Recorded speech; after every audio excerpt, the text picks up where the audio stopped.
A jailed Iraqi drug dealer has been deemed too Westernised to be deported back to Iraq.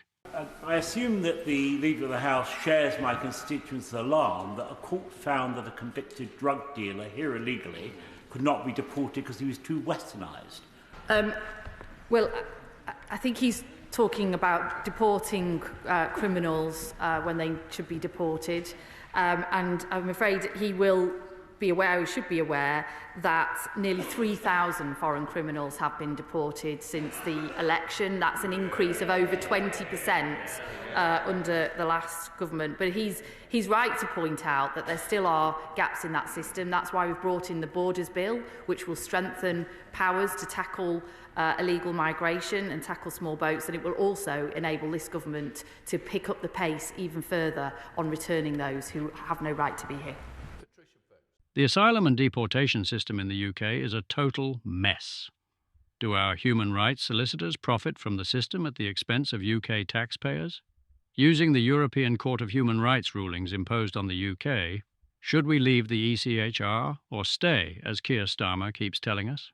Or that I understand that prolific offenders, including domestic abusers, going to offer anger management courses rather than being incarcerated. And most of all, the new sentencing guidelines suggest that judges should look at felons' ethnicity and religion before sentencing.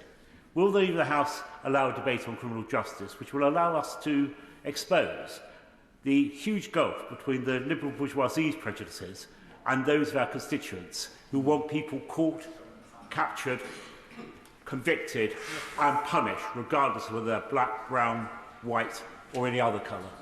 And lastly, turning to the new sentencing guidelines that's been published alongside this statement, which will make a custodial sentence less likely for, and I quote, ethnic minorities, cultural minorities and faith minority communities.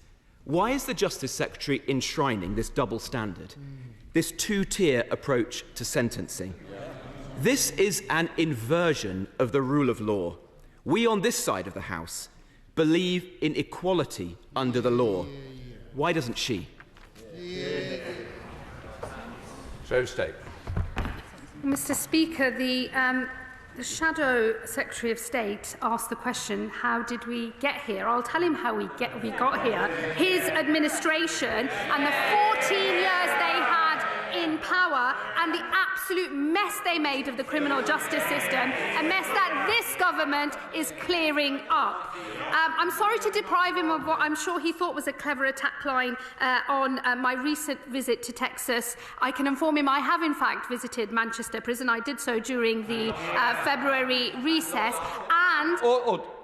Please. I did say to the side, I do need to hear, so please. And he should welcome us seeking to learn from a tough law and order state in America where they had the same problems that we inherited from his administration 20 years ago, and where they've embarked on criminal justice reform that has seen levels of reoffending a low level that we could only dream of thus far in this country. So he should seek to learn from other countries, as we are doing. If his government had done so when they were in power, we wouldn't have such a big mess to clear up in the criminal justice system. He refers to courtrooms sitting empty. One of the reasons why so many of those courtrooms have been sitting empty is because his government, one of their last acts on leaving office, was to only fund 106,000 sitting days. I have lifted that amount. Today is a record number of Crown Court sitting days, the highest ever that will be funded by this Labour government. So more of those courtrooms are, of course, going to be put to use. He will also know that in order to run the system efficiently, there will always be some courtrooms not in use so that they can cope with the influxes of demand. That is the normal practice for how we run. But more courtrooms, as a result of this decision today, will be in use than was ever the case under his administration. He asks me what I have been doing and what is the plan. Well, let me tell him. When I first came into office, the first thing I did was increase the number of sitting days by 500. His government left office at 106,000. I increased it immediately. I then made a further allocation and increased again by another 2,000 before Christmas, making progress on dealing with the Crown Court's backlog and picking up the pieces of the mess that his government left behind. He'll know that the changes I made to Magistrates' Court sentencing powers also have freed up capacity in the Crown Court. I think the Sentencing Council itself was wrong, and it's deeply concerning that they produced these guidelines. But the Justice Secretary is represented at the Sentencing Council, and I've read the minutes at the very meeting at which these guidelines were signed off, and Shabana Mahmood, the Justice Secretary's representative, was there. No objections were raised. So either this was the policy of the Justice Secretary, she's changed her mind, but this was her policy, or she was asleep at the wheel and was not in command of her own department when one of her most senior civil servants was sat around the very table at which these guidelines were produced. I would hope that if I was Justice Secretary and my officials were sat around the table, I would be instructing them to block this in any way that's possible. And we have increased funding for legal aid, criminal legal aid, by 92 million so that we have the money to underpin the system. That is action. That is an increase in sitting days in year and an unprecedented increase in sitting days for the next year. That's what this Labour government is delivering. And he will also know that even if we were sitting at the maximum judicial capacity, which he's right to refer to, the Lady Chief Justice has referenced in Parliament herself, even at maximum judicial capacity, that backlog is still going to rise. And that is because the demand coming into the system is fast outstripping the pace at which cases are being disposed of.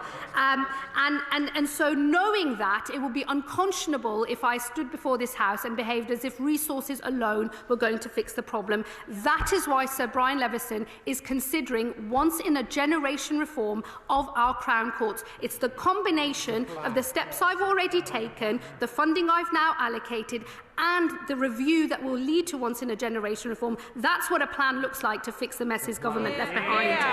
It's a plan that they could have done when they were in government. They failed to do so, and now they carp from the sidelines when somebody else is actually getting on with the job. And then let me just say finally, as somebody who's of an ethnic minority background myself, I do not stand for any differential treatment before the law for anyone of any kind, and there will never be a two-tier sentencing approach under my watch or under this Labour government.